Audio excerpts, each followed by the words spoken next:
And LAY stands for leads, awareness, customer service, and engagement.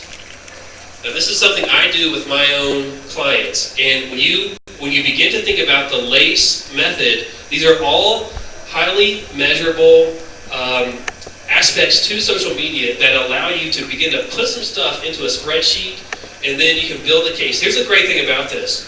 With social media, it is easy to find out what's being said about any particular brand. It's easy to see what's being said about your brand, your company, your services. And so you can begin to then track that and set a baseline. And so leads is the most common. So I have a client that's a Churchill Mortgage here in town is a client of mine. They're a mortgage company. So they already had a leads capturing mechanism within their company. So all we did was say, all right, you're already capturing leads. It's coming through radio ads or phone calls or whatever the case may be. Let's add all of our social media activities to that. So now we're saying this lead came to us through Facebook versus through a telephone call or through a form on the website. This is not rocket science. It's just a matter of saying, this came from here. We're going to track this to build the case of whether or not this is working for us. Awareness. Are there more people talking about you and your brand this month than there were last month? And I'm going to show you a bunch of different tools for monitoring in just a few minutes. But awareness is simply saying, is there awareness of who we are, our brands, our services, our products, our experts in a particular field?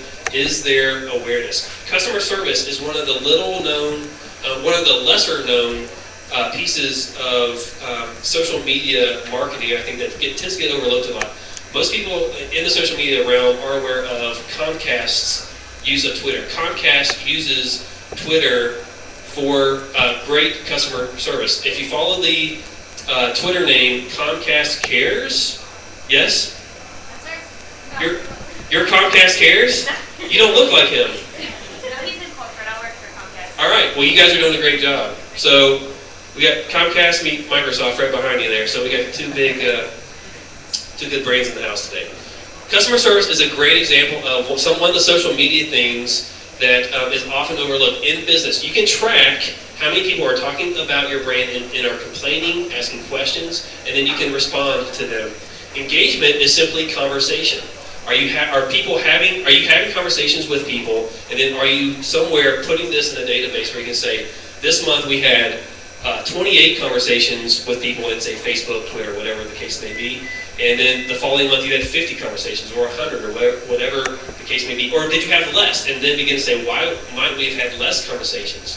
And so I think the LACE method helps give us a couple buckets that we can begin to put various interactions in the social media space into some spreadsheets so we can start to measure it. So how do you become aware of some of this? Well, you want to look at some various tools for measuring. So you got Twitter search, Google blog search, Technorati, Board Reader. This is discussion boards. Believe it or not, discussion boards are not dead. I actually kind of thought they were, but that was very 1999, the whole discussion board thing. They're still actually in many pockets. They're very alive and well.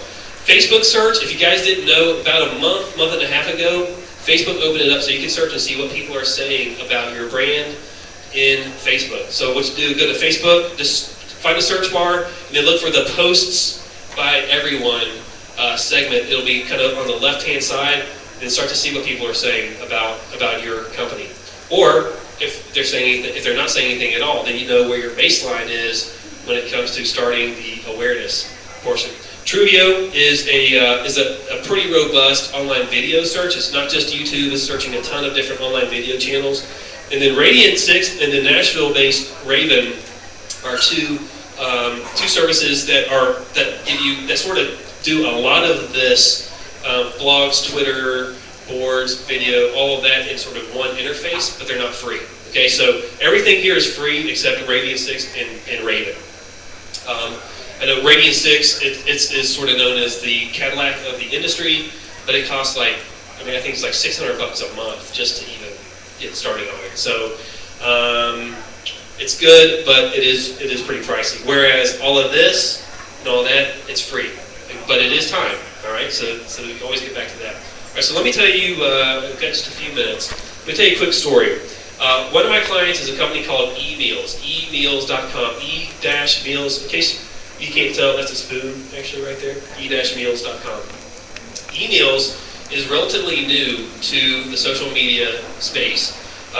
Emails is an organization started by two sisters who wanted to create a service where essentially parents, families, couples could sign up and receive every week a meal plan and a grocery plan.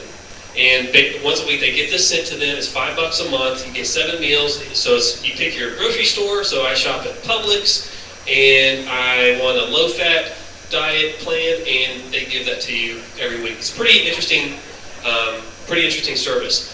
Until about a month ago, they were not involved in social media stuff at all. And so what we actually saw, I saw this lace thing, the lace method, play out in about 3 hours when I was with them, when they first got on Twitter. What happened was, we signed them up for Twitter. We had determined Twitter was going to be a good place for them to be. We started their Facebook fan page. We determined that was going to be a good place to be. What we had already seen, we had already started to do some searching. We already saw there was some awareness of the brand. There were conversations about emails happening in Twitter and on Facebook that they were not being a part of. And so one of the first things we did was say, all right, now let's go join these conversations. Let's start to engage some of these people. So already we started with an A from the lace, and we were already starting to engage. And within a matter of hours, we were already having conversations with several actually very happy people. Well, the interesting thing in the social media space, when you engage people, you're not just having conversations with them, you're having conversations with all the people who are following them. And so it appears that you're having one-on-one conversations a lot of the time, but in reality, you're having a one-on-one conversation that may be being observed by 20, 100, or 1,000 different people. That's where some of the marketing sort of residual comes into play. That's where you begin to actually see even more return on voice. In this particular 3-hour window, the very first day, I mean, they literally had, their Twitter account was not but several hours old. We saw, through awareness, we found one particular lady who was a very happy emails customer. She was engaged by Judy, the marketing manager for emails. And so she had this conversation. Judy and this customer had a conversation back and forth on Twitter a couple times. Well, all of a sudden, one of this customer's friends, who has no idea what the heck emails is, says, what is this? Checks it out, sees the conversation going, checks out the emails Twitter page, which of course has the link to the emails website, becomes aware of emails, and then responds to the friend and says, I like that email saying, I'm a subscriber. And so what happened was, they went from a Twitter account being brand new, engaging a customer, and the conversation with that customer actually turned into broader awareness with a prospect, and that prospect turned into a customer, all within a matter of hours. I thought that was just a really neat little microcosm of how well this works. So it was awareness that started with engagement, that turned into a lead, and that actually went into a customer. Only thing that we were missing in that case was the customer service piece, but there were no issues that needed to be dealt with, so we didn't have that. So I guess I would just challenge you, consider return on voice when you think about social media ROI. Yes, you will see a monetary return. Just in the example I just gave, there was a monetary return from this time and energy that was spent engaging people. It looks a little different. You have to think a little bit differently. But if we flip a coin over, you see the e pluribus unum. Just remember, it's out of many, one. And so out of many voices, you actually now have the opportunity to influence what people will say about you, and then you'll begin to see your return on voice. All right, so any questions? I think we have just a couple minutes. No, excellent. Have a nice life.